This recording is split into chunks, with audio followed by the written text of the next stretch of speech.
Halito, what up, cuz?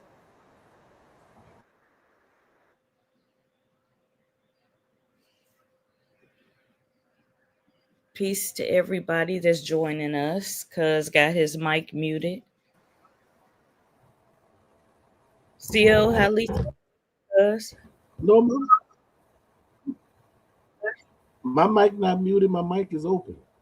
Okay. At first it was muted because I guess you didn't hear me and you didn't say nothing. Peace to everybody. No, it was open then.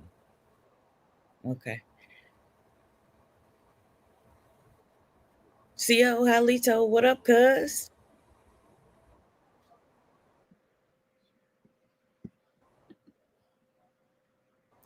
Hinsei What's going on? family.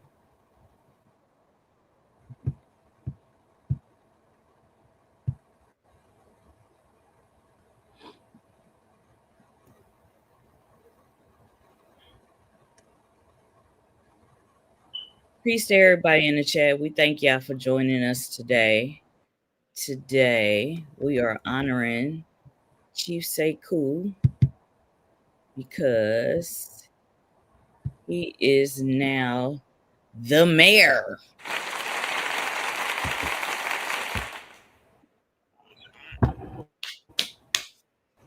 Yes, we support him. We are happy for him. Cuz, you got any words?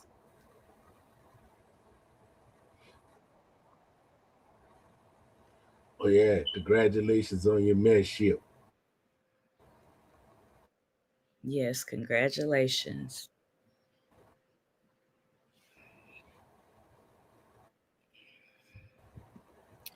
So basically, this Sunday discussion is There's just a about, song we had down here in New Orleans. huh?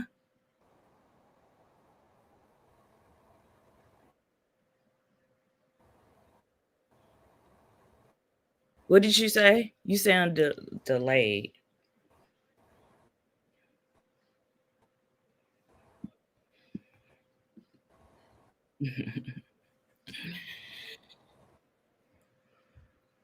He's froze right now.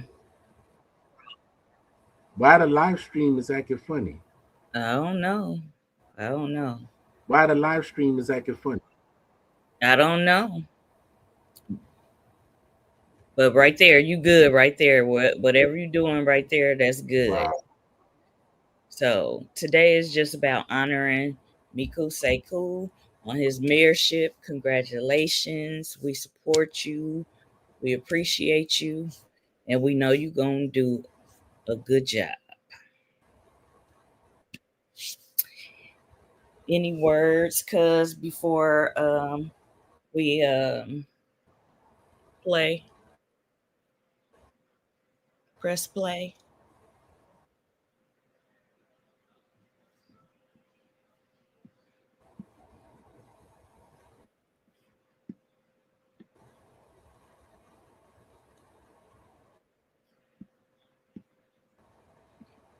Well, everybody in the chat, peace to everybody in the chat that's tuning in. We just, giving shout outs to Mico Sekhu, the new mayor. And if anybody got any comments, post them in the chat, post congratulations, etc. Because we are happy for this achievement.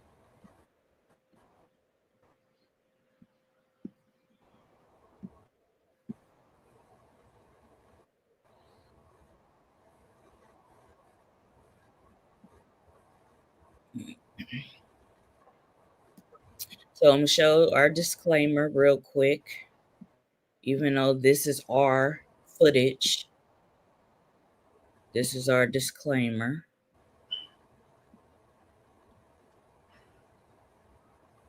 This is our copyright disclaimer. And we do have permission because it's our Yes. So, you got any last words, cuz? Before I press play, we doing a replay of when we had Mico Sekhu on Nah, the show. nah. Bring up what you was gonna bring up. but those who may not know who he is. Okay.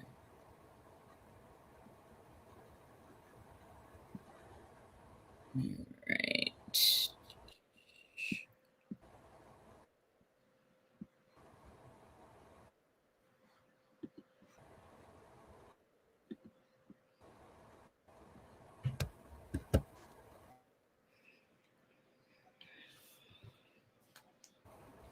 You about to play his video, right? Yes. Yep. Yep. So we about to go into the recap, the video. Once again, we just wanna send our congratulations to Chief Sekhu Gentle, the new mayor. And can you tell the people he is the mayor of what city and what state?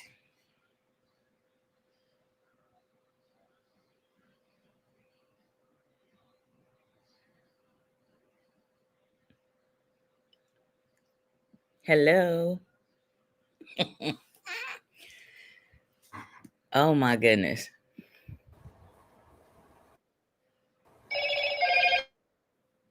He's Yeah. okay. And can you tell the people what city and state he's the mayor of?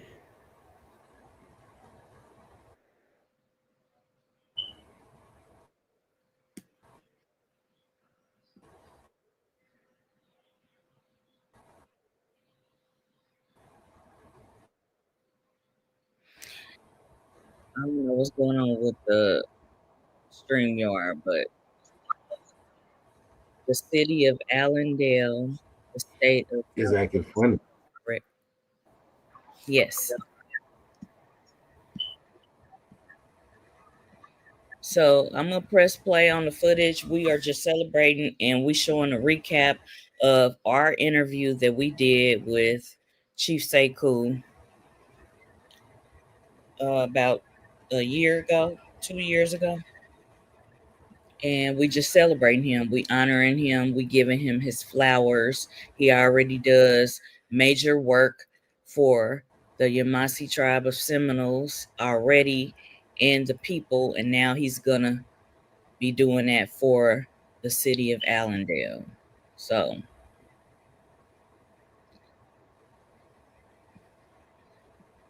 shout out to him.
Yo, Alito, how you doing, I'm cuz? good.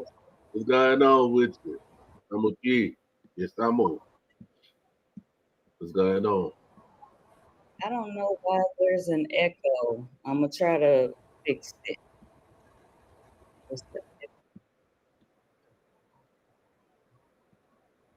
Oh, they How's dirty. everybody in the chat? How's everybody in the chat? Hense, Hense.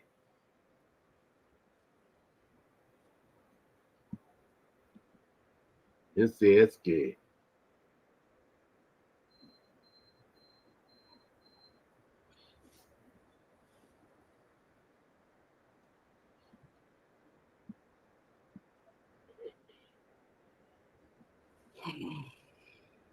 Amy Healy. All Yeah. right. Yeah, all right. Yeah, thank you, Wado Yukoki, Shona Bishi, everybody for tuning in. I'm excited about our podcast today. What about you, cuz? Yeah, we hold off last week. Well, you already know what it was. It was serious health. Yes, Serious health. and I'm Yes. glad all is well. I'm glad all is well. Right. Yes. Yes. So our special guest is in the building. Cuz you want to do the honors, and I'm gonna add my. All right, I know y'all see up there, Mico, Sekhu, Hadjo-Gentle of the Yamasi, tribe of Seminole. He's also a family member of mine, my little cousin, and he just had a birthday, so welcome to the 50th club. Yes. Yes. Welcome. I gotta send him I gotta send him an AARP card. Yeah. Happy Yeah, birthday, Mico. yeah, yeah. And he's a firefighter. That's his occupation. But he is a jack of all trades. He's also a music producer. Um, he's also an author and a writer. Um, yeah, he all his accolades and everything speaks for itself. He has so many that I can't even much go down the line with it. So, is he in the backdrop already? Oh Or what? yeah. Yeah. He's in the building. You didn't hear me. He's in the He's in building. the building. He's in the Yeah. building. The He's in the hidden building. eagle has landed. The scream of the eagle. Yes. Yes. Yeah, this Yes. is going to be a fun show, and and it would be better if y'all give us your participation as well. Ask questions and be respectable with your questions. That's all we ask. Come in love, and you get love back. So with no further ado, be Maku, Yes. I want to add come something on in. before we Oh, go bring ahead. Meek on. I gotta say that I have honor and respect, big respect. When I first saw him on social media, and I'm like, wait a minute, he looked like my people. He looked like my people. I had a strong sense of pride. So I'm coming to y'all with honor and respect for Miku Sekhu Hadjo-Gentle. Like Cuz said, he's a jack of all trades. He also check out his YouTube. He also has like a indigenous cartoon where he teaches Hapiti. He's been in numerous documentaries. He's inscribed a book. He's a producer. He's the principal chief of the Yamasee tribe of Seminoles, and I am giving a warm welcome, a fiery welcome to Miku Sekhu. Chintamo, can y'all hear me? Can y'all hear me? Yeah, Yes. we hear you loud and clear. That's what I was more concerned about was the audio. Thank y'all so much for the introduction, my family. Of course, you know it's customary Heliopus. to introduce Heliopus Maku.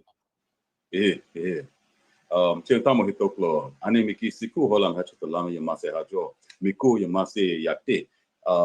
Fuse arepaka abiyaka hajo tukasi matle seminole yate. Traditional for us just to introduce ourselves, and it's what I do every time I do any speaking engagement or whatnot. I am Chief Sekhu Hadjo of the Yamasee Indian tribe, the head chief of the tribe and nation. I am a descendant of two head chiefs of the Seminoles, one being the warrior and medicine man Sam Jones, the other one being John Hicks on my mother's side. So I have two dynamics going on. But as y'all said, it really hit home that I am 50 now. Like I don't feel 50. You know what I mean? Like it's like I think I'll be there when we get to 60. I think like 60 is it because in the European scriptures they say 120 years that the creator say you're gonna be here. So it's like me and Steve Warrior said when we get to 60, then we'll accept being that half a century old thing. But thank y'all so much. And of course, I wanted to be here on my birthday, and I wanted to, bless y'all, my family. To be able to talk about me on my 50th birthday. It didn't work out that way, but it is what it is. But thank y'all so much. Oh, Yes. my pleasure, my pleasure. And I'd like to say peace and greetings to everybody in the chat. Please like and subscribe, and share this with your family and your Yeah. friends. You know, this is very historical for us. You know what I'm saying? To have We want for the history a books. living, We want for the history a books. That's living right. chief, a living chief that's not that's not on the other side. You know what I'm saying? That's live, and also in the history book. You know what I'm saying? So yeah, Right. somebody that look like you and I. I think if we started out with just that alone, because we as people of color, and I'm gonna use that word very loosely, we as people of color have had many different role models throughout our lives. You know what I mean? Us being in that 50 club, you know what I mean? We can't understand the dynamics of what our parents and their role models were, and those who accomplished many great things before ourselves. But even within that, having that aspect sometimes is overwhelming to know that, yes, I have been in documentaries. I am in a history book in South Carolina. I'm one of the only chiefs of color that has been and put into a history book that the children are actually learning about. That is a dynamic within itself. And that's an accomplishment that I would think, I don't care whether you understand who we are or believe who we are or not, that I think that's an accomplishment that needs to be rewarded, because that's just not me. That is not about me. That is about the Yamasee people as a whole. That is an accomplishment for anyone who identifies themselves as a Seminole, a Yamasee, a Creek, a Muskogee, a Freedman, however you identify yourself.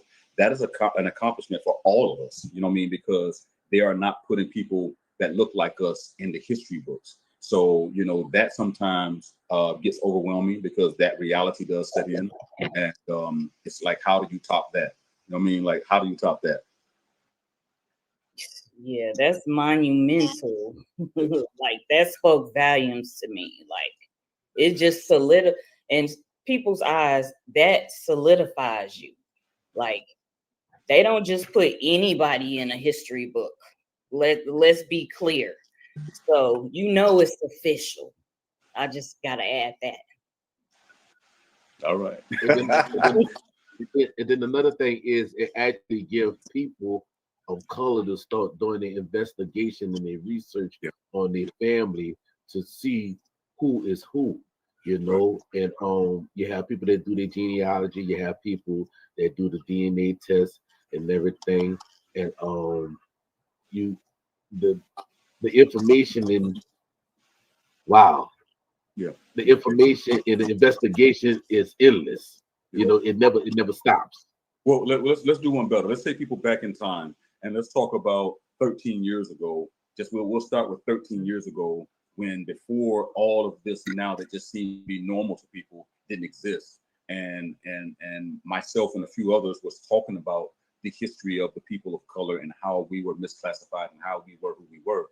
Let's talk about that and being on that island alone, because that's where we were. We were on an island alone. We was talking about this history, and there was a lot that came with that. There was a lot of ridicule. There was a lot of backbiting. There was a lot of negativity and hate that had to be dealt with. And for the most part, you know what I mean, when you're in my position, I was dealing with it alone. This is before, I was bringing family members and tribal members in, and probably, before, you would step up and bull and start being security for me and things like that.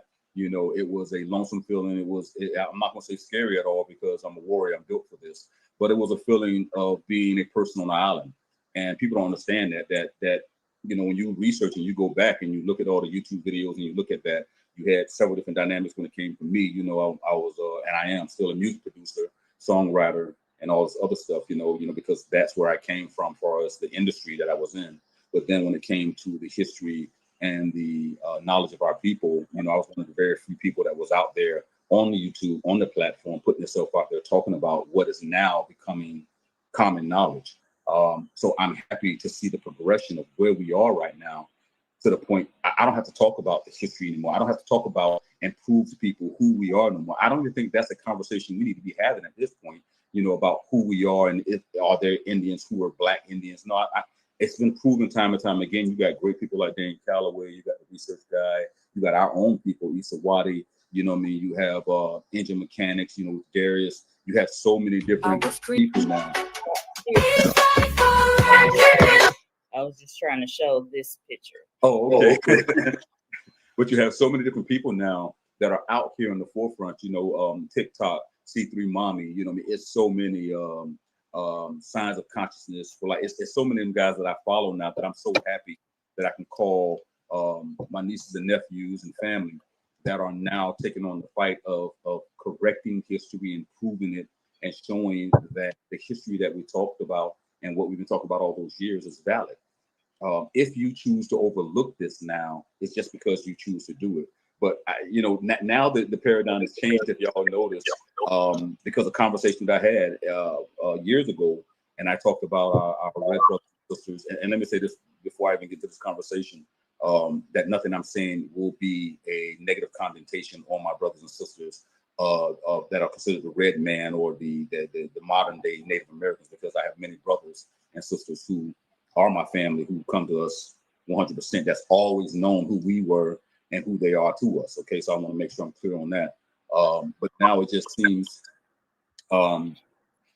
even more intriguing and even more fascinating to see the other side of our indigenous bloodlines now coming into their reality of their origin story and who they are and the history before they knew it. You know what I mean? Now with the invent of Google and the research that everybody's doing, now they're coming into understanding what we've been saying for a while. Like you haven't been the only ones here on this planet when it comes to North America's concern, that we're the first people. So I'm fascinated to see where this is going. I'm fascinated to see that a lot of our people now are starting to unify and come together. There's still, of course, a lot of ignorance out there, hypocrisy. There's still a lot of people who still take on, the old colonization thought process and mindset of that racism. But for the most part, I think with what you all are doing and the wealth of information that you all are trying to share, Pa and Christina, that, we will overcome that as well. But there's still now the dynamics of the wording, how we want to identify ourselves and how we want to be labeled and how we want to be, seen within the indigenous community. Are you Black Seminole? Are you a Black Cherokee? Are you a Black Creek? It's now those words that are now being misnomered and used now, because we can't deny that you don't exist, but now you're just identified as a Black and a Black and a Black, when before there was never those words ever used. There was never a word called, or there was never a tribe or people ever called Black Seminoles. You were just a Seminole, and so now it's tackling those dynamics and understanding, that reality, which we have to start changing the conversation and stop falling victim to these words of being Afro, Black, or whatever the word is, or the pre-word is to whatever you want to call yourself, because these words didn't exist. If you were in Barbados or Cuba, you was not considered a Black Cuban. You were not a Black Barbadian. You were not a, that's like calling a Jamaican a Black Jamaican. You were just what you were. And so we need to understand the same dynamics. I was just having a conversation with Steve Warrior, and he told me to tell y'all, Chintamo. We were just talking about the use of wording and how people have used words throughout the past. And so the best example I can give you, because this is a situation now that is coming to fruition, and it's a part of that new fight now, because now we don't have to worry about were there Indians that look like me, or did they look like us, or they were identified as copper tone Indians. Now the dynamics is, we accept you all, but you were Black Seminoles, and you were Black this, and y'all were Negroes that interjected, and so you're still trying to put that African tie into us and still separate us from our nationality.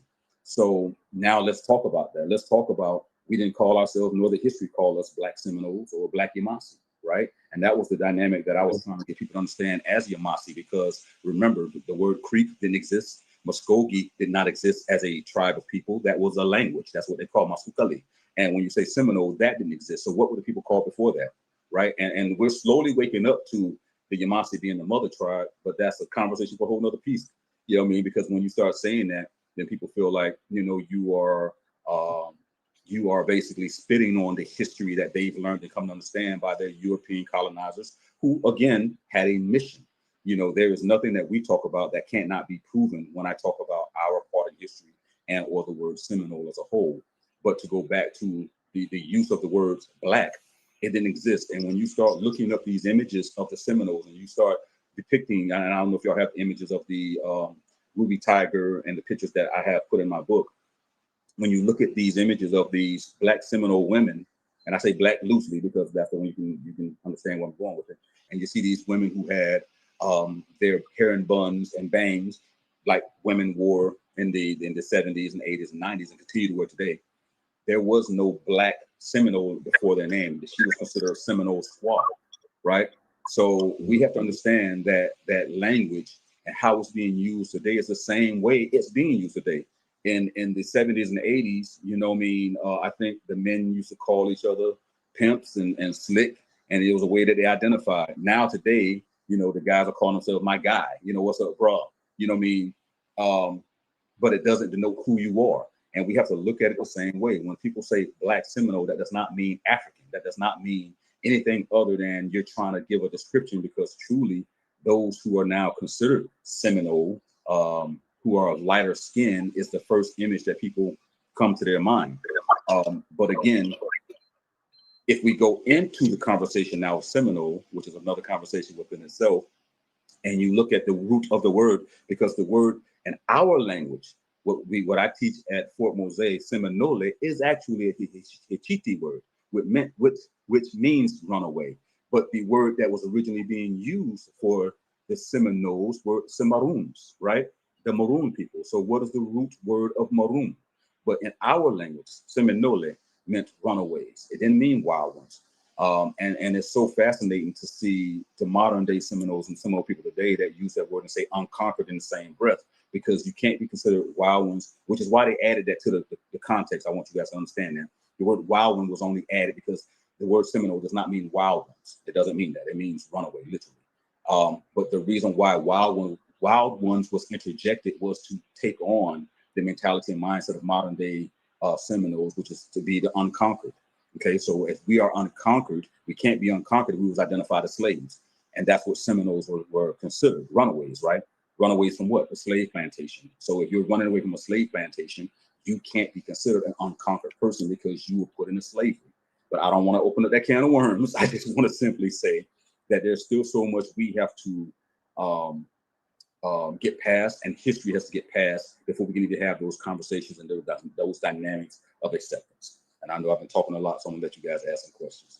No, but you kind of touched on one of my questions that I had about self-recognition versus the world or the government recognition.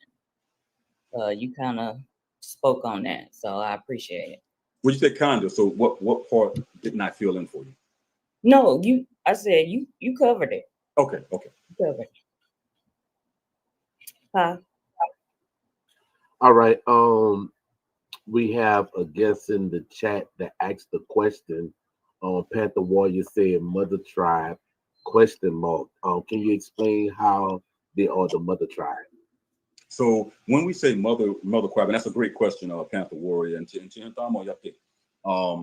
this isn't something that I'm saying and making up. This is something that history has said. So when you look at several different major tribes in the Southeast, historical references, they all reference to Yamasi. It is said, and you can, again, I'm never going to say anything that can't be Googled or looked up or researched. So when it came to the Yamasi, they always talked about the Seminole. It was always known when the Yamasi bloodline was shown when they were dark skinned. And it was always talking about how the leaders at that time, Mico and Alligator, were of the Yamasi bloodline. And, you know, that's just a brief synopsis, and that's not an exact quote. So when it comes to the Seminoles, yes, the mother tribe to them is the Yamasi people. And this is documented, guys. Go into our Instagram account. I've been showing you guys where the U.S. government has us documented as the actual Seminoles. There was no mixture of tribes. There was no other tribe. They said the Oconee Hichiti speaking Yamasi were the actual Seminoles. So that's one part of that when it comes to the mother tribe aspect of it.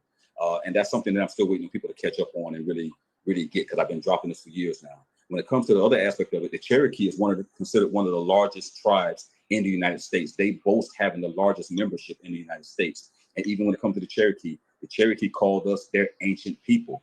They wouldn't fight us. There was the conjurer who would not fight the Yamasi because he said we were their ancient people. And so, you know, even when you look at that dynamics and when you look at the Cherokee that did fight us, who were these people? I can show you where these Cherokee that were fighting us were mostly of white men or the $5 Indians who, you know, had became Cherokee by money or monetary and was mixing in with the women. The same thing that's happening now in a lot of tribes. And then those were the ones who fought us. But the original Cherokee people, who are dark-skinned people, would not fight us, but they identified us as their ancient people. When you look at the Catawba has the same, almost word for word, verbatim statement, as they called us their ancient people. So when you look at this aspect of the Yamasee, and when you look at the fact that the Yamasee people had well over 800-900 towns and villages, and I keep going up with my number because the more I do research, the more I find out how large our chiefdom was. And if you look up before the Cherokee upper and lower region, the Yamasee was the only tribe who had an upper and lower region. So yes, when I say the mother tribe, it is literally that, because you can find remnants and history of our people from the southeast all the way over to Louisiana, when all of that was considered La Florida, and when all of that was a part of the quote Spanish Union. So I don't say that word loosely when I say the mother tribe. I say that because we have been proven to be one of the oldest tribes here in the United States, not just through the name Yamasee. You gotta realize we also had other names like the Iguaha. We also had the name, people, there's a whole thing going on now with the Wali and all that other stuff, and that's a whole nother conversation. But we had, and we are known throughout multiple countries, actually. Our tribal name has spanned it through multiple countries, and that's just through the research I've done. So I don't say the mother tribe because I'm trying to boast or make us bigger than what we are. I'm saying this because of the research that I've done personally, that I've witnessed, and I went down that rabbit hole, and I understood the dynamics of what me going on that rabbit hole would actually be. So I hope that answered your question, but what I would entice anyone to do is do the research yourself, and see it for yourself. Don't do a half but research and half tail shallow researching and all this other stuff. Deep dive, because there's so many different narratives in history that will identify and talk about what I just shared with you. What can you share about your origin story of the Yamasee tribe? Our origin story is a sacred one. I will only say that we came down with the breath giver. All tribes have an origin story. Ours is one that we came down with the breath giver. And so our story goes inside of our clan stories, and it really boils down to an old Seminole story talking about how the different clans came here with the creator or the great breath giver, and then seeded the planet. But I don't really go deeply into our origin story because it is still sacred to us, and it talks about a whole nother conversation that we have tribally internally. Right. Okay. We have another question in the chat. Humble Red Crane asks, what tribe of people do the Yamasee come out of? What tribe of people do Yamasee come out of? Yeah. Okay, so there's a lack of understanding because we don't have. Well, let me know. There's not no lack of understanding. So, we historically, and again, this are part of the Anasazi. So anyone who's ever heard of the Anasazi before, we are part of that group of people, which ties us into the Istamaya, which is the Totanic, which is why our language, Hichiti, is so closely related, or actually is a derivative of that. Our language actually comes out of the Mayan language, which leads us back to the Anasazi people. And the Anasazi people have a whole other vast history that is way profound and way deep and very rich in culture. A lot of misunderstanding and misidentification because it deals with cannibalism. It deals with rituals and blood rituals and things like that. And if you need a better resource of understanding, go back to the movie. I think it was what's the one that Mel Gibson did? Apocalypto. Yes. So when you want to look at who we were as a people, that is our quote tie-in, which is the Anasazi. But again, it goes much deeper because the Yamasee is one of the only tribes who had a variety of derivatives of spelling of our names. And we were called many different things based on many different people. Yeah, you touched on another question I was going to ask about the Itsamaya connection. You mentioned the Anasazi, and you covered that. Thank you.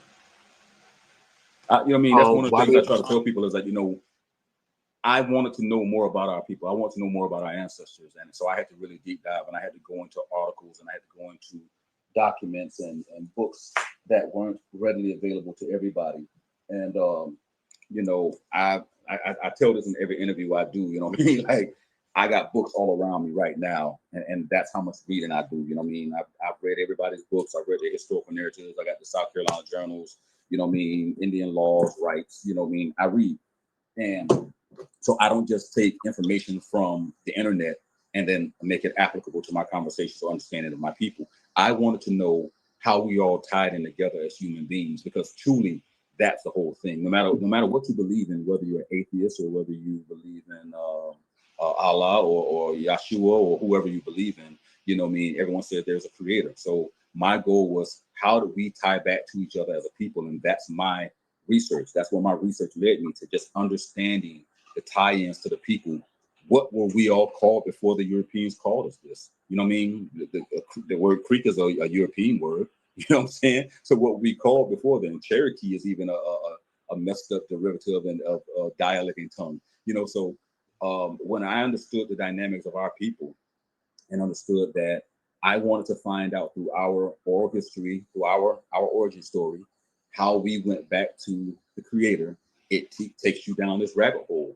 And then, as I shared in many different interviews, when you start getting pieces of the puzzle, my family, when you start getting pieces of the puzzle, you get this big picture. And you ain't got to even have the final piece to get like, oh, I now understand why history has been tainted. And that's the thing that has been so overwhelming to me, because I've been saying this almost over a decade now. And now people are unraveling the BS. They're unraveling the narrative. They're unraveling the stories. People are diving into articles and stuff that I didn't even read, right? And I think that was so fascinating, that to see people start to unfold this history that has never been talked about before. And they're creating their own platforms now. And they're getting this recognition because they're unveiling things that myself, Paul, and any of us could have ever thought that we was going to read or hear. Like, once we get locked into certain subjects and topics, we typically stay there and go in. But now people are starting to be like, whoa, did you know this? And did you know this? And did you know this? So, you know, I'm loving, you know, this whole reawakening of our people, where now we're equal, and it's on an equal playing field, and knowledge is readily available to everybody. But I want to say this as well. This is why it was, and I keep saying this, and probably you know what I'm going with this. This is why it was illegal for us to read. This is why it was illegal, for these exact reasons now. That door is opening, that the information is being told, and they're like, you all are great people. Y'all are more great than we've ever told y'all. So I'm just loving every bit of it. Awesome. Someone asked, when did the Yamasee enter the Southeast? When did we enter the Southeast? There was never a point in time we wasn't. That's equivalent to saying, and here's what I want to say to you. No man can tell you when another being was here. Like there was no one or nothing that was recording. We didn't record, nor did we write down to say when we were here and when we weren't here. Even when it comes to the Europeans, they can pinpoint through DNA that there were, like, for example, the Siberian Native Americans, the Mongoloid Native Americans. Now they can put them at a place and time, AD, at a certain time. But they also tell you that there was another man that existed and lived here way before that. But they can't tell you when he got here. So for me to sit here and try to answer that would be egotistical of me to even try to answer when did we actually get here in the Southeast, because science haven't even been able to prove exactly what man, as you all know, they're finding older and older bones every chance they get. Here in Allendale, the Topper site, they've already dated us back here to be, I think it's 25 or 30,000 years ago, that they found the oldest artifacts and bones here of Yamasee people. So I couldn't tell you that beyond that scope of understanding and information that's been given so far. Again, I wasn't there, you know what I mean? And nor have I read any documentation that can definitively put our people here in the Southeast. Right. Yeah, that was a Humbly Red's question. Right. Thank you guys for the questions. I appreciate it. Yeah, okay. I had a question about the green corn. Is that the main celebration that is like publicized? I know the Yamasee have many ceremonies, just like the Ani and Waya, they have many ceremonies, but the importance of the green corn, could you break that down? Yes. Or Yes, I'll break down what I can share. As you know, a lot of what we do is sacred. That is not publicized. The importance of the green corn is our new year. Matter of fact, this is funny to me because a lot of what Americans celebrate is Native American in culture.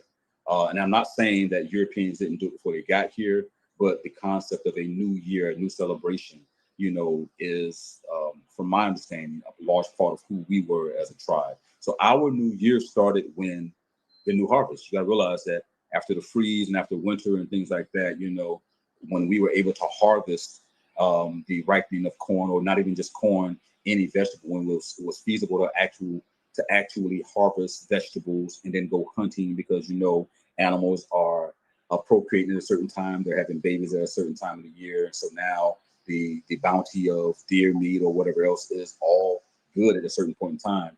That is what green corn is for us. It's the celebration of a new year. It is our time to ask the ancestor for whatever we may not have had the year before or prior year. If we had a lot of death, if we had famine, if we had war, this was our time to ask the Creator to bestow upon us certain things that we might have missed, and it's just basically a celebration. But it's a part of our renewal, and what we do that I can share is we clean our stomp grounds, we clean our ceremonial grounds. We bring new family members to Big Mama, and she's introduced to the new family members and things of that nature.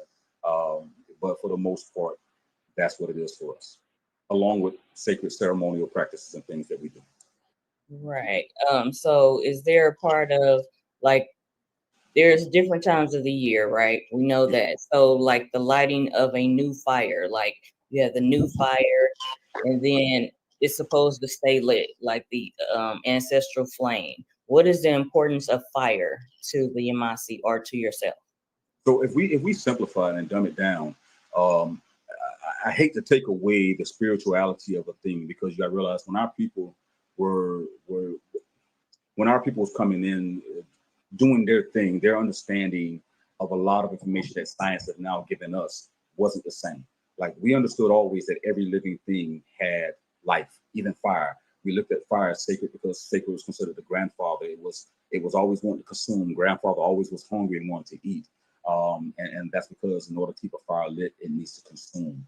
The fire constantly being lit was one of necessity. If we want to dumb it down and simplify it, it was one of necessity. When you're living in a village, they didn't have the ability to go pop open their stove or turn on a microwave. They didn't have that. They had to keep the fire going. They had to keep the fire lit. And even with the celebration of a new fire, extinguishing the old fire and in with the new, when you have too many ashes in a hole, it's hard to keep the fire going, because the fire is sinking into that hole of ashes, if we want to simplify that whole conversation. But if we look at it from a spiritual thought process, if that fire went out for us, it was like, wow, the creator took away the fire, or this person, didn't keep the fire going. That fire was just sacred to us, because this is how we eat, this is how we cook, this is how we're making soups, so it had a very large and important role into our lives. But again, the sacredness came from us understanding that all things is living. Everything and every inanimate object is living and it wants to live. So we understood the dynamics of that aspect of it. Like even when it comes to eating food, that prayer that people give now, that they're giving, the Creator thanks for tribal people, went to the animal, thanking that animal for giving its life and its spirit, for us to consume and for us to continue on and live here. And we can get into the spiritual realm of this, but I'm gonna try to keep it in that context so our people can really comprehend, that we look at the fire as sacred because of what it did for our people, and that it was a necessity, from staying warm to cooking food to boiling water to keeping, So, when you look at it for what it is, just understand the dynamics of why it was sacred to our ancestors. Because again, they didn't have lights, they didn't have matches, they didn't have lighters, to create a fire. That was something they really needed to keep lit throughout the year until they no longer could do it. And so green corn was that time that they chose to do it. But trust and believe me, it wasn't just put out, because I watched my uncles and grandmothers now when they took the fire out during our green corn up in North Florida. It was never the fire just extinguished. It was always ambers that was put into something so there was a flame always being carried on. And then as they cleaned out the pits and put new, kindling in, and then used them ambers to reset the fire, that's what happened. But I want us to think about it from the standpoint of just being realistic. We didn't have the ability to make fire like that. Yeah, it's hard work. Very hard work. Yeah. While the origins had asked the question, where may we find the quote with the Catawba, because they use the name for the Wale? Well, it's in there. It's not hard. Matter of fact, I put it into the book. If you look at the book, into our book, I quoted inside of that book. But you can look at the Catawba. It's not hard to find. You got to do a little research, okay?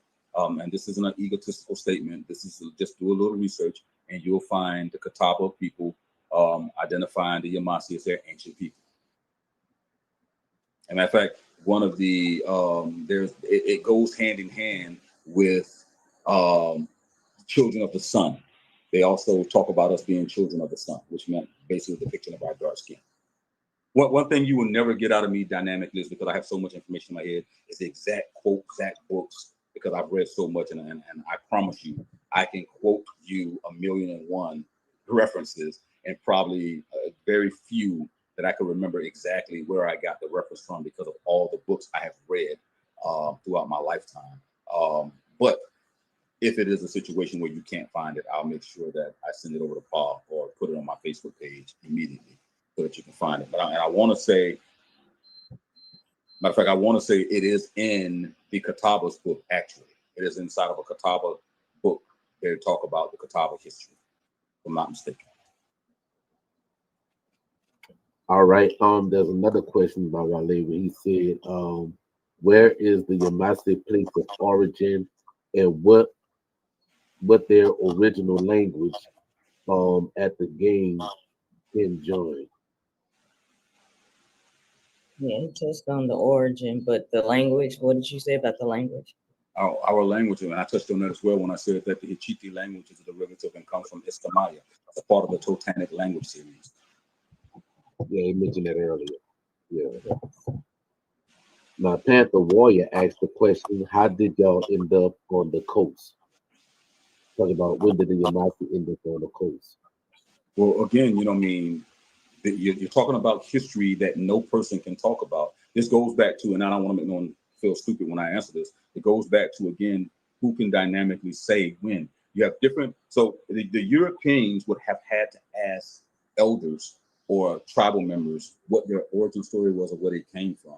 And when you talk about the Yamasi story, this is one of the stories that's not told by many, because remember, we spoke two different languages, which was one of trade and then the Hichiti language, which we didn't really teach to many people. Matter of fact, it's why the Micosuki people today, the traditional Micosuki, don't want the language written down in books or taught that way.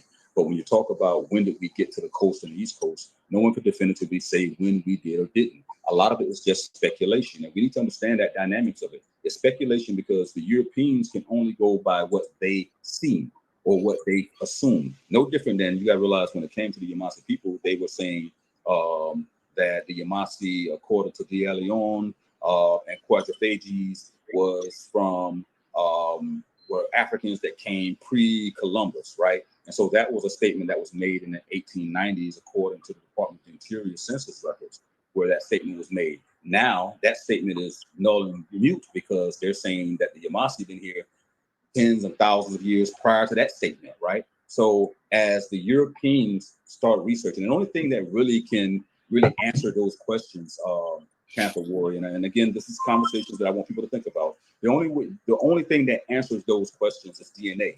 The older they find bones in these regions, the older the history goes, because now once they find these bones, they now say, and they'll tell you this every 10 years, they're like, oh, we got to rewrite history because what we found now to be this isn't true, and blah, blah, and blah, blah, blah. So, for me to sit here and say one thing, I would make myself look asinine and ignorant, because I'm not the one testing this DNA that they're finding. I'm not the one that's doing the research into the DNA, and nor am I, doing carbon dating on the bones of our ancestors. These are things that we all depend on the Europeans to tell us. And we know, again, as history has shown us, we're only getting half of the story. So the Yamasi may have been here 25,000 years now, which is what I said earlier, that the Topper site says we've been here in the East Coast now for the last 25,000.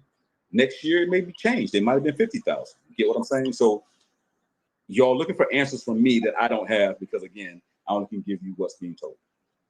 Right. And here's a book source. If you want to know anything about the Yamasi that is public knowledge, check out this book, Yamasi Culture, Heritage, and Practices. All right. This is inscribed by Mico, Sekhu, Hadjo. Yes. And I battled with myself even making that public, but because we're not giving these sacred information out, and I wanted people to see the historical documents and the narratives and the court documents to, you know, my goal when I wrote that book originally was to unequivocally say, hey, listen, because it was a big deal about being a Black Indian, that I wanted to disprove that thought process in theory. So when I wrote that book, I was sharing firstly the thought process, and what I first tackle about is I tackle race. Like, hey, this ain't about race, this ain't about white or blacks, because y'all know that I don't see color when it comes to that. I do see attacks. If you attack me, no matter what your color is, if you attack my people, I'm gonna come for you. You know what I mean? Because I can sit here and tell you how all of us have some kind of faults in ourselves, no matter what tribe you come from. But I immediately go into that book. I talk about color and how white, Black, Hispanic, Mexican, whatever you identify as, we're all human beings, we're all family. And if any of you ever known me and if you ever came to any function I've ever done on any green corn, y'all know I make everybody hold hands, put their feet on the ground, take their shoes off, and we all are praying together and we're looking at each other and we're in one unison. So that's the first part I did in that book. The second part was in tackling the court documents and saying this is what the courts were saying with the Lord Proprietors. This is what the colonists, you know, was going through and dealing with. This is what our ancestors were dealing with. This is what their plea and their struggle was. This is what they were going to them and why the Yamasi War happened. You know, I went through that to show unequivocally this is what we were identified. This is how we was unidentified. This is how that information was miscategorized. This is how we got put into our situation, so that there is, this ain't Chief Sekhu saying this is history saying. And then I go into the practices and some of the traditional foods and things like that of what we did, how we ate, and how we, you know, maintained without giving up anything sacred. Right. I did want to share the cartoon while I'm looking for it. Pod, you have any questions or comments? You talking about Sanuti? Oh, basically, all the comments are in the. All the questions are in the comment section, and I have a comment that's from Humbly Red Crane. He asks, "What is the Yamasi role with bringing the corn to the Southeast?" We don't have a role in the Southeast. A lot of that stuff, because, you know, corn isn't well, from my understanding, corn wasn't a fruit that was what's the word I'm looking for? It was not, is not. It's like horses. Horses aren't originally from here, but corn isn't something that was here. It was bought over here. Okay, so the difference between maize, and corn, there's a difference. It's a big difference. Thank you.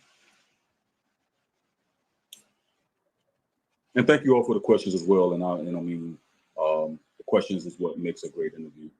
Oh, she done pulled up Sanuti. Yes. Yeah, because they were asking about the language, and this is a certain way to learn about the language. And let me say this as well, man. Like, you know, and I want to commend all of our people who are finding themselves, or who've always known who they are. I want to commend you because you all are some of the most ingenious, astute people I've ever met in my life. I've never had more intriguing questions and conversations than with the people who have or are Indigenous people or Aboriginal people. I think we have some of the most intellectual and thought-provoking conversations in the world. But I also think we're our own worst enemies, because now that we are focused on, and now we understand who we are, what's next? What's next? We know who we are. History's proven that. Now that you know who you are, okay, the argument is no longer argument, it's no longer a fight. What do you do next? Learn your people's ways. Learn your people ways. Yeah, But apply it learning today. our ways still does not allow Christina and Pa to be about their tribe all the time, to be who we're supposed to be, which is teaching and educating our children all the time. Because you got to eat. Pa got to eat. We still got to pay quote bills. We still got to survive. And so it's fascinating to me that everyone now is focusing on and debating each other, because that's the thing that hurts me the most, to watch us debate and clash about who this, who's the original. How does that pay your bills? How does that feed you? That's why I don't get into those conversations like, well, how old is the Yamasi? How is that going to feed you? How's that going to pay your lights? How's your babies, if you have children, how they're going to eat because you know how old the Yamasi are? So I'm sitting back and I'm watching this clashing of information and everybody's history and who's who and who's not. You know, it's an ongoing thing now within the Black Seminole community, because everybody thinks their story is the story of everybody, and that's not the case. You're talking about thousands of years of information and centuries of information that you can get, the information that is achievable, but you're talking about centuries of information that you're trying to wrap up into a couple of years and then make it speak for everyone and everything. Okay, so everyone's bumping heads about who information is correct, whose information is not, when truly there is a movie, there is an episode, there is a multi-series, multi-episode movie called The Indigenous People or Aboriginal People of Color. This is not the Matrix trilogy. This is not Terminator 5, 6, 7, 8. This is a movie that can last for decades if we tell all the stories, all the historical narratives, all the memoirs, all of it. Listen, so there is no one person that is correct about everything. We have to stop that. We have to stop this here and move on to the next. The moving on to the next for me is what we're doing. You know, we just dropped out our very first and cryptocurrency called Cahokia, right? What is that about? Empowering people that's indigenous. That's one of the memes we dropped, the meme coins we did, the Breaking Bad bear. It was our test subject. We got several ones that we're releasing, but Cahokia is the brainchild. You know, the ticker is CHKA, Cahokia. It's on the Solana network. What does that do? Well, I'm not worried about who I am no more, because I know who I am. I've proven who I am. I know I'm indigenous. History's proven I'm indigenous. Piggyback off my facts. How does that feed my babies? Financially, as nations, the whole identity of being recognized, it always boils back down to money. Federal recognition boils back down to money. I don't care how you spin it, it boils back down to money, because we have a conversation with the federal government. We help influence laws. We have a working relationship with the United States government. We have a working relationship with local government and the local officials and law enforcement. So that's not a problem. They respect our sovereignty. They don't bother us. They let us be. But I got to feed my family. I got to feed the tribe. So it's amazing to me to watch how people are not focused on the things that are important as nations. If you call yourself a nation, then you should be worried about, how do I take care of my people? Not worried about what you call me. Remember, like, listen, what people, your grandma used to say, you can call me anything, but Jesus, don't. You can call me anything. You call me a liar. You can do all that stuff there. Just don't put your hand in my pocket, right? So I don't care what people call me or identify. What I do know is that my babies have to eat. My wife has to eat. The tribe has to eat, right? And so instead of the greatest minds ever who will debate you about how an ant poops at night, we can't come together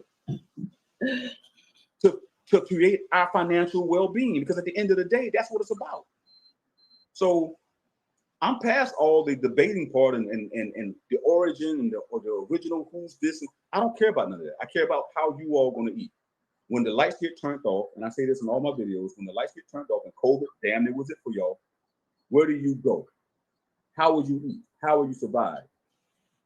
And it's not about the money, it's how you use the money. So we have the money to buy the farming equipment, to buy the land, to buy the cattle, to be able to produce food, because money won't have value when it's all said and done. If there's a major catastrophe here, if a meteor hit the planet, it's still gonna be about survival. But if you don't have the resources to do it, what then? So my focus has been on the ability to be able to now produce our own wealth, right? And so everyone says we don't have the ability to print money. Well, now we do with the digital outcome. So we are focused on, and what our project has been is Cahokia coin. We jumped into the meme coins like Breaking Bad Bear and Turbo Turtle and a couple others just to test the market and see how it's going to be accepted. And it's widely accepted. I can't make this up. And I've been in contact with some of the greatest minds there is when it comes to this younger generation. And they have taught me how this thing works. And so we minted our own coin, Cahokia coin. It is available for Native people. It's going to be available for our website. If you're enrolling to our nation and tribe, you will have to use our cryptocurrency as a form of payment, which means you're going to have to get some level of competency because this is the future. I'm going to force you guys' hands into getting into this information because this is the future, right? And then from there, I've already started personally coding our own blockchain. We have our blockchain waiting right now on a server so that we can create digital coins and other tribes can come to us now and create their cryptocurrency instead of having to use someone else's blockchain on their system to create their wealth. So what are we doing to move ourselves forward? That is the question I have for us now. The whole identity thing is not even arguable. Let's let everybody else talk about it. Let everybody else fight. If you call yourself a leader of any people, if you are truly engulfed in the well-being of people as a whole, then this should be the next level of understanding because they're showing you they're going to the stars, they're going to other planets now. They're not taking money, okay? They're not taking paper money. They've been for a while telling you everything is going digital, guys. But now there is no more excuses for us as tribes. We literally can print our own money and support ourselves. And tribes who are going for federal recognition, the main reason why they're doing this is for the financial well-being and being able to take care of their people and being able to provide health care and all these different things. But you don't have to do that no more because you're still asking for a handout. You're still asking for a handout. And when the federal government shuts down, as they have shown you, what happened to the tribes and people who depended on that money? They had to wait. They had to wait. Meantime, guess what happens? My stomach don't wait when it's hungry. My children aren't waiting when they're hungry. They have to eat. We have to start getting back into taking control of our own situations and our own financial well-being. So as much as I would love to answer 1,000 questions about the origin of Yamasi and who's the oldest and language and all these different things, guys, all that stuff is public information. What my job is for you all as a chief, as a leader, whether you're in my tribe or not, is to create you the ability to be able to take care of yourself and be able to provide for your family. And so all I say to you is look up Cahokia. We got a website. It hasn't been completed yet, CahockiaCoin.com. We haven't even started on it, but the coin is valid. It is active. We are creating our own blockchain. The longer you hold on to the coin, the more the coin value increases. This, again, is us giving our own 40 acres and a mule to ourselves instead of asking for it. We as Yamasi have never asked for nothing, and we're not going to start asking for anything, okay? So this is our way of being in control of our future. Cahokia Coin, look it up on the Solana network, guys. You can Google it, or you go on the deck screener and Google it and buy it. Get you a Phantom wallet, download, get you some Sol or Solana coins and swap it, transfer it over and get the Cahokia Coin. I promise you, when we're done with this blockchain, that you're going to say, I wish I had listened to the chief and I wish I had got into it, because we're doing things never been done before. And before I leave this planet, I'm going to make being Yamasi great again. Yes.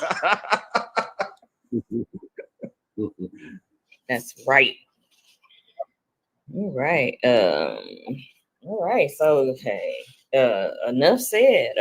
Anything else you want to touch on? Before we let you go, we do want you to plug everything. You did just plug, the coin, that whole thing, the language teachings on YouTube. Anything else you want to plug, where they can find you or anything? You know what I mean? For the most part, the only thing I want to plug is us. And what I mean by that is I am pro us, no matter what your color is. If it's about unity, I'm there for you. If it's about moving the people forward, I'm there for you. You know what I'm saying? I've been in the music industry 30 plus years of my life. I've worked with all the artists you guys listen to, love, from the Isaac Brothers to Jaheim to Sean Kingston, the Dr. Dre, the Eminem, the Snoop Dogg. I've worked with all those guys. I've been a millionaire a couple times, lost it all, regained it, lost it again. Money is not an issue for me. I'm about our people and the progression of our people, because at the end of the day, the money doesn't matter if your people are still starving. Right. And so at this point, now that our people have woken up and they know who they are, they've identified themselves like, okay, tag, you it. It's on to the next thing. And the next thing is, how can I make sure when my sister comes down, when Christina comes down, she's well taken care of? How can I make sure that when the rest of the tribe is in dire straits and they need something, they're well taken care of? I'm really against the whole federal recognition process as a way for us to take care of ourselves. I do feel again that we can do it on our own, and again, I have worn many hats, as Pa said, originalist, historian, author, musician. Matter of fact, I'm still putting music out, you know what I mean? And if y'all haven't listened to one of the songs y'all were listening to was Aya Harjo. So I wrote that. I produced it. It is released. Go check out Aya Harjo. That's a whole story within itself because there's a secret background and some information. Just listen to the music, y'all guys. Tell me what you think about Aya Harjo.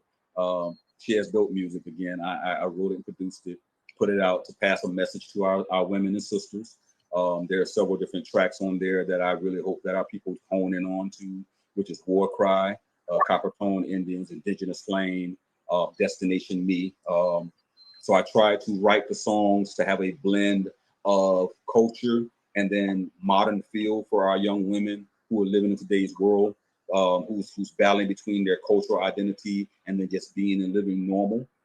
So the music was set up to have all of that battle and struggle, that warrior that most women are, that fight for what's right in their spirit and soul, but then being caught up in wanting to be glamorous and fame and trying to find love and trying to be this person, but being torn between the two. So, I have songs in there that, really embellish what our sisters are going through, which is why I pushed Aya Harjo first as the first project that I wanted to release. But again, what it really still boils back down to is the financial well-being of our people.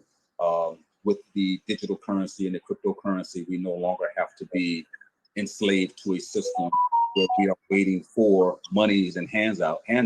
Now with cryptocurrency, we create that. So for everyone who early adopts the coin, who buys the coin now, the more people come in, the more the value comes in because of the scarcity of the coin, which means if you come in and you purchase the Cahokia coin now, the more people catch on to the use of it and adopt it into their purchases at powwows or their websites and things of that nature, the more value comes increasing. We become self-made millionaires.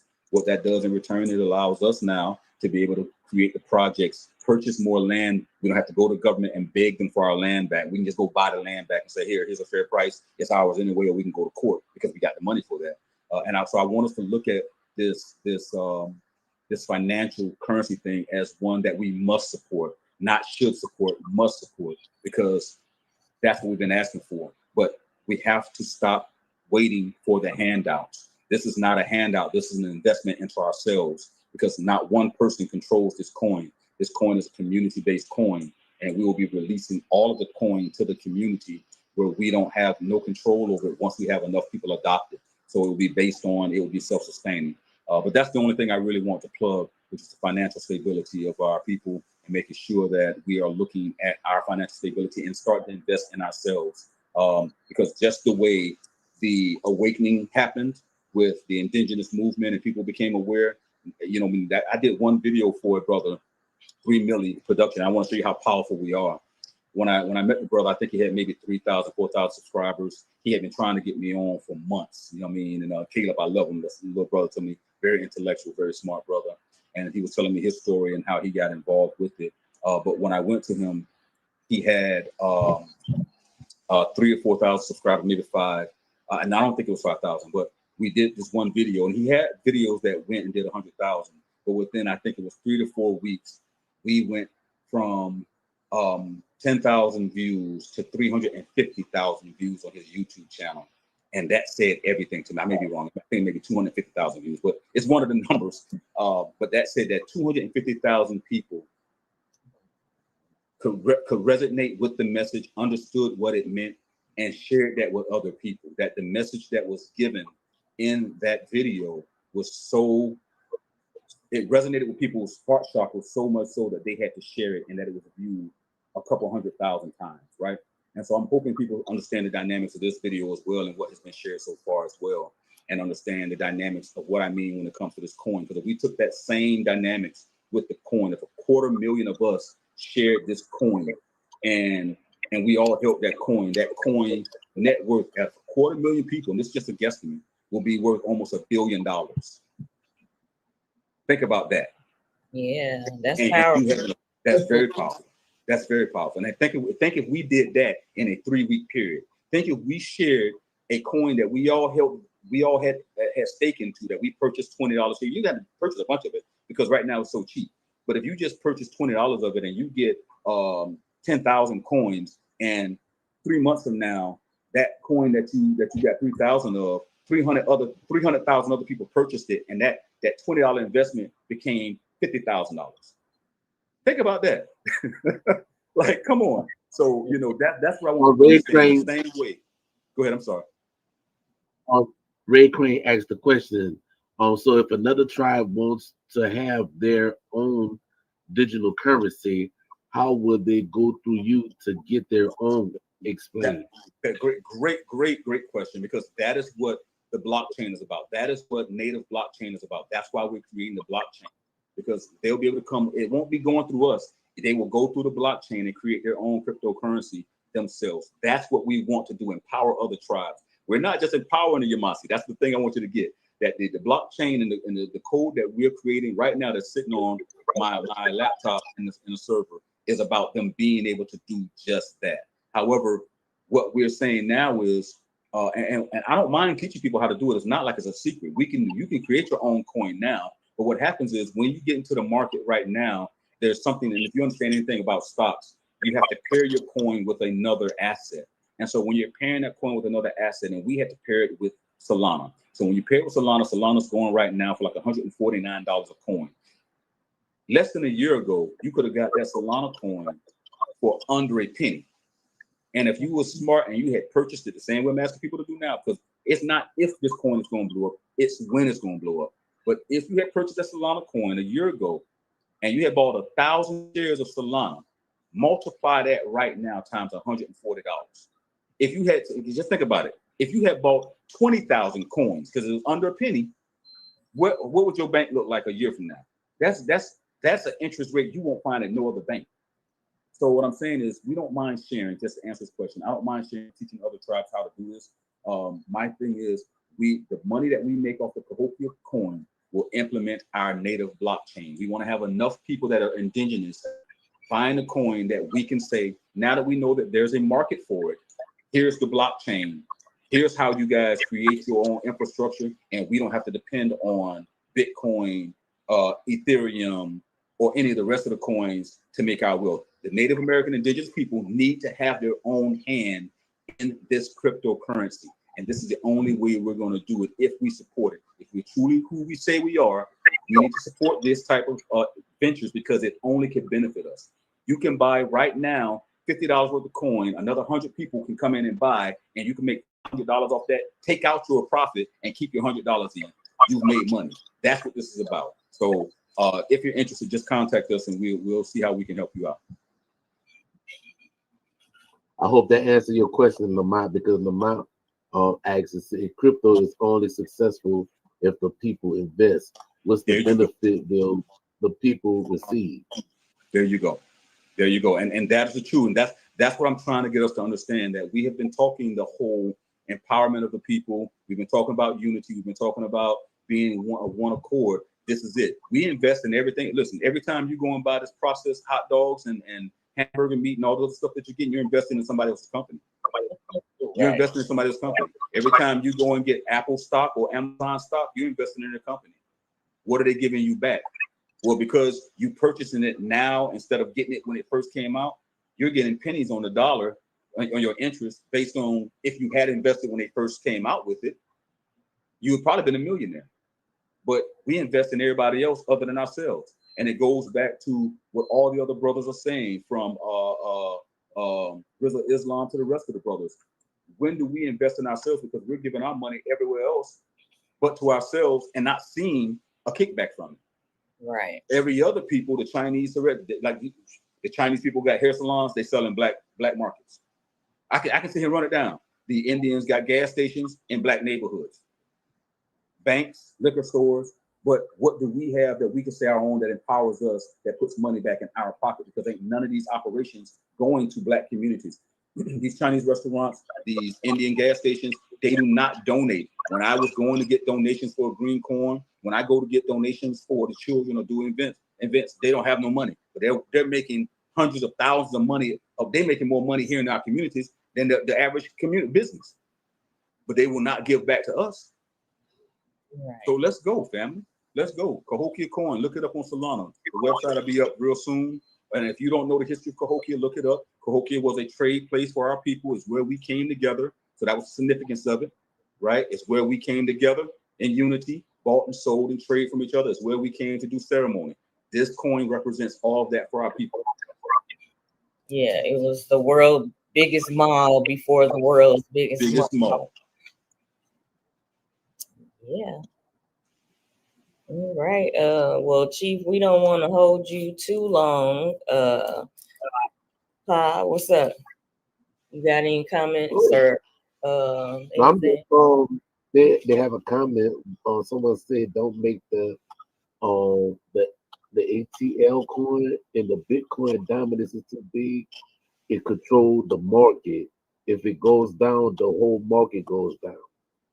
Well, that's everything. But see, these are things, again, this is why we need our own blockchain, because we don't want to support those type of adventures, because see, it's a whole nother conversation. But it goes back to things that we can control and can't control. And we need to understand that the only thing we can control is things that we build with our own hands, right? So having our own blockchain, having our own cryptocurrency is something we control. If we don't believe in ourselves, yes, the value will go down, the market will go down. And you'll notice the relevance and symbolism behind when the stock market drops, Bitcoin and everything else drops, right? So people who are in the cryptocurrency think that it doesn't tie into the stock market when it does, right? And then it's obvious. So yes, I get it, but this goes back into thinking that we're going to be in control of all things at all times, and we can't be in control of all things at all times. Because if I could be, all y'all have the coin right now. Everybody will hold the coin for the next 5 years, right? And then I say, hey, cash out, and we all be trillionaires. But my point being, we can't control everything, guys. That's what I'm saying. And I just want us to stop being so analytical that we have the answers to all things, but we don't have the solution to it.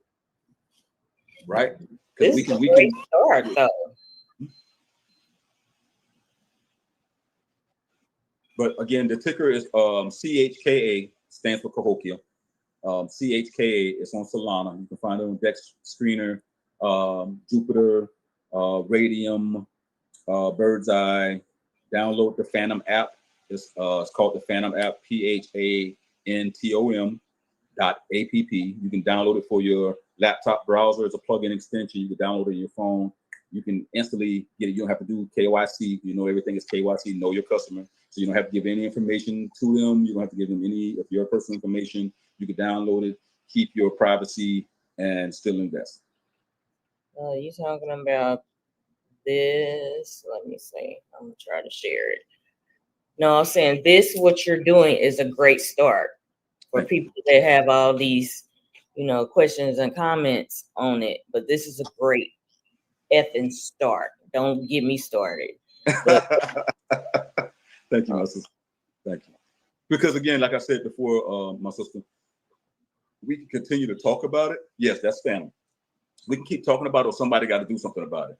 And I've been tired of watching people exploit our people. I've watched our people spend $1,500, $2,000, $2,500 to claim their indigenous status and become identified as a Native American or Aboriginal, and that money never comes back to you. It went in that person's pocket, and they're exploiting you, and they'll never give back to you.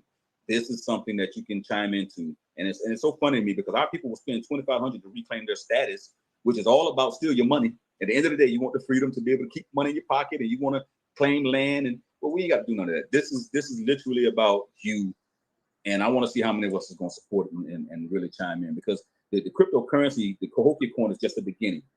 The real thing is the blockchain, our own blockchain, where we are helping other people print their own money. We're helping other tribes print their own money and being independent and self-sufficient and not having to worry about federal monies or funding. That's the true value, to be able to give other tribes who either federally recognize or not the independence to be sovereign and be independent and be able to do what's best for their people. That is truly That's what we're supposed to be doing. That is what is historical, and that's what we need to make happen. Yes, because I had one of those issues with one of the tribes that is in my bloodline. For the application, it was $500 because the ancestor that I'm connected to is back in the 1700s. And I'm like, seriously, $500? Yep. You got Okay. to pay to be Indian these days. Yeah, so I can relate to that statement. And it's not worth it when instead you can invest in something that is for the people, by the people, so to speak, for real. Can you hear me? Yes, it's just a little staticky in the background. But I don't listen. Can y'all hear me still? It's good now. Yeah, Whatever happened, Siri decided she wanted to kick in and cut out all my audio, so I can't hear you guys anymore. So that's my cue that they're like, okay, you don't talk too much about this mess, because I can't hear nothing. I swear, my screen just blanked out. Siri popped up, and I didn't even call Siri. I don't even have Siri activated on my phone. That's the truth. And Siri just popped up and just blanked my whole screen out, and then just went back out. Now I can't hear you guys, but I'm glad you guys can hear me. And thank y'all for having me on the show. I wish I could hear y'all close out with the conversation, but thank you for entertaining the conversation. Thank everybody for having the great questions, and I look forward to doing this again. And Paul, you, Christina, y'all know I love y'all. I had said I wasn't doing no more interviews for nobody for a long time, but I owe my cousins this last interview, at least for this year. So thank y'all so much. I can't hear. I swear I can't hear you. This is crazy. Okay. All right. Peace. I don't know what to do. I don't know what to do. All right, family. Well, I'm gonna say Sihi Tulaga. Talk to you guys later. Thank you all for having me. And everybody, look out for the coin. Please go and purchase the coin, buy the coin, and just hold on to it as the value increase, man. Love y'all. All right.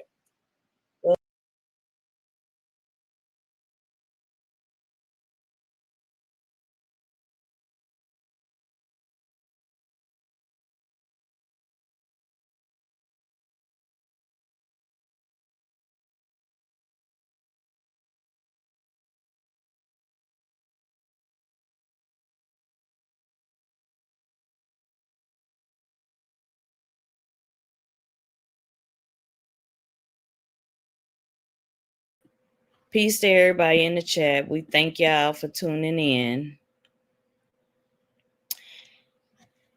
And that was our recap. We just did this as a tribute to our great Chief Sekhu Hadjo-Gentle, who is the now mayor of Allendale, South Carolina. So we just, again, we say congratulations to you. You already been putting in work for your tribal nation, your people, and you're going to be doing it for the city of Allendale, South Carolina. So we appreciate you. We salute you. We give you your flowers now. And we want to say thank you for your service to the people.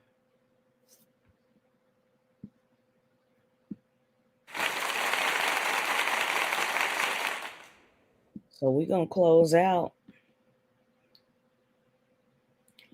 And we'll see y'all next Sunday, 7:30 p.m. Central Standard Time. SouthEastern Talking Stick Podcast. And if y'all want to support, y'all can always support. We have our links in the description. And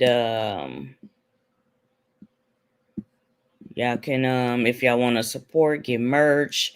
If y'all just want to subscribe or hit the like button, we appreciate all support. We appreciate positive energy.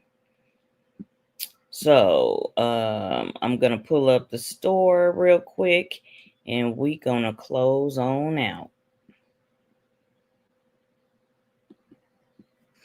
So in the description, there's a link to our store if you want to check out our merch, our products and services, etc. We got some things for you to represent your bloodline. stand on business, represent your bloodline. We have shirts, we have coffee, tea mugs.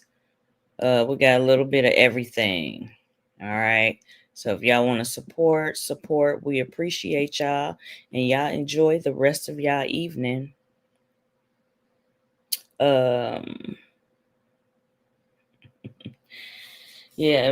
Peace to everybody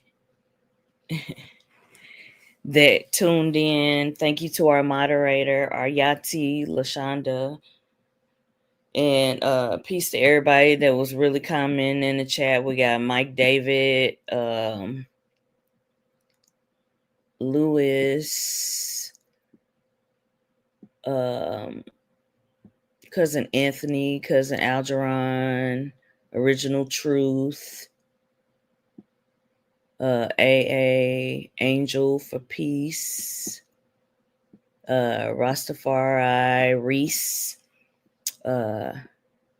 Damning Beaver, Aryati, Seminole Brown, Yamasi.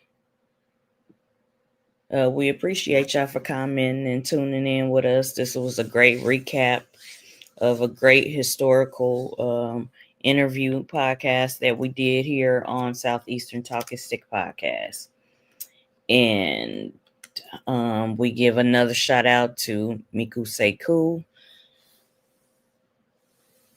And we out. Peace.